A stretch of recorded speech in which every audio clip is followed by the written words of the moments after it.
बिहार के मुख्यमंत्री अपने जमान के बड़े पक्के हैं, वो किसी को ठगते नहीं हैं। चुनाव में लड़ सकता था, किसी कारणवश ये समीकरण नहीं बैठा। राजनीति में बहुत सारी मजबूरियां होती हैं। मैं उनके साथ था, उनके साथ हूँ, एनडीए के साथ हूँ। नमस्कार, आप देख रहे हैं लाइव सिटीज़। मैं हूं आपके साथ शिवम। पूर्व डीजीपी गुप्तेश्वर पांडे कुछ ही दिन पहले वीआरएस उन्होंने लिया था और उन्होंने जेडीयू की सदस्यता भी ग्रहण की थी। मुख्यमंत्री नीतीश कुमार के आवास पर उन्होंने जाके जेडीयू की सदस्यता ग्रहण की थी और यह अंदाज़ा भी लगाया जा रहा था कि वो बक्सर विधानसभा सीट से बिहार विधानसभा चुनाव भी लड़ सकते हैं।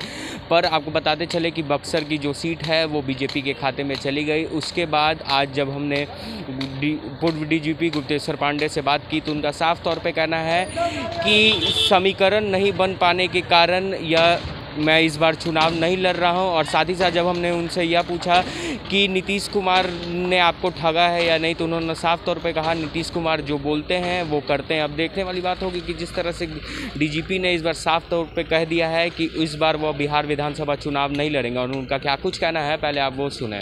आप सबों के मन में ये सवाल है कि मैंने वीआरएस ले करके एक राजनीतिक दल का सदस्य बना, ज्वाइन किया। बिहार के माननीय मुख्यमंत्री श्री नीतीश कुमार ने अपने दल की प्राथमिक सदस्यता उनको दिलाई, तो मैं उस सदस्य की हैसियत से अभी भी जदयू में बना हुआ हूँ, उनके पार्टी का अनुशासित सिपाही हूँ। मेरे वीआरएस लेने और पार्टी की सदस्यता को लेने से उसको सीधे चुनाव से जोड़ करके देखना ठीक नहीं है। चुनाव लड़ने की संभावना थी, मैं हमेशा कहता रहा चुनाव में लड़ सकता था, किसी कारणवश ये समीकरण नहीं बैठा।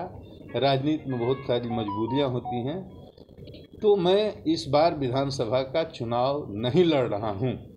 लेकिन मैं एनडीए के साथ हूं, एनडीए के साथ रहूंगा और जहां भी पार्टी एनडीए मतलब नीतीश जी का जहां भी आदेश होगा और भाजपा का, मैं दोनों दलों के लिए जहां ज़रूरत पड़ेगी वहां अपने प्रभाव का, अपने गुडविल का इस्तेमाल करूंगा। प्रचार में जाने की ज़रूरत होगी तो प्रचार भी करूंगा। अब तो मैं स्वतंत्र हूं और एक राजनीतिक पार्टी का कार्यकर्ता हूं, पॉलिटिकल आदमी हूं, तो पॉलिटिक्स में सबकी भूमिका निर्धारित होती है। अब पार्टी मेरी जिम्मेदारी तय करेगी और जो जिम्मेदारी तय करेगी उसको निष्ठापूर्वक मैं उसको निभाऊंगा।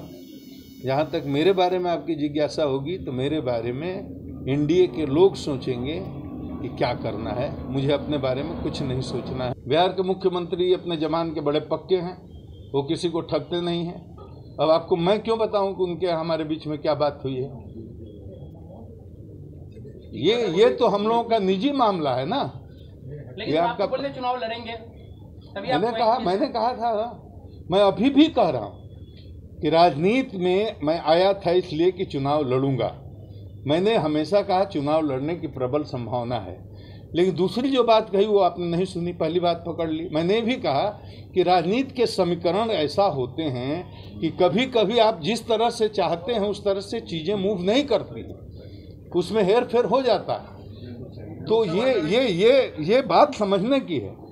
इसमें हताशा और निराशा वाली बात तो और ठगने वाली तो कोई बात ही नहीं है। मैं उनके साथ था, उनके साथ हूँ, एनडीए के साथ हूँ। क्या लग रहा है महाराष्ट्र की राजनीति का दबाव हुआ जिसकी वजह से आपका टिकट कटा? क्योंकि आप पर आरोप लगा कि आपने महाराष्ट्र पुलिस को, महाराष्ट्र सरकार को बदनाम किया, शायद ये वजह रही। आपको क्या पहली बात तो ये वजह तो कुछ भी रही हो, ये बड़े नेताओं के बीच की बात होगी, उसके बारे में मुझे जानकारी नहीं है। लेकिन महाराष्ट्र सुशांत के मौत के प्रकरण में मैंने जो भी किया उसमें मैंने न कोई गलती की न उसका मुझे कोई अफसोस है। तो आपने सुना पूर्व डीजीपी गुप्तेश्वर पांडे का साफ तौर पे कहना है कि कुछ ऐसी परिस्थितियों के कारण इस बार मैं बिहार विधानसभा चुनाव नहीं लड़ रहा हूं, पर मुझे बिहार के मुख्यमंत्री नीतीश कुमार पे भरोसा है और वो जो भी मुझे कहेंगे पार्टी के लिए और एनडीए के प्रचार करने के लिए भी, तो मैं वो करूँगा। अब देखने वाली बात होगी कि गुप्तेश्वर पांडे क्या लोकसभा चुनाव भी लड़ सकते हैं या नहीं। बहरहाल बने रहे हमारे साथ। अगर आपने हमारे चैनल को सब्सक्राइब नहीं किया है तो जल्द से जल्द सब्सक्राइब कर ले। धन्यवाद।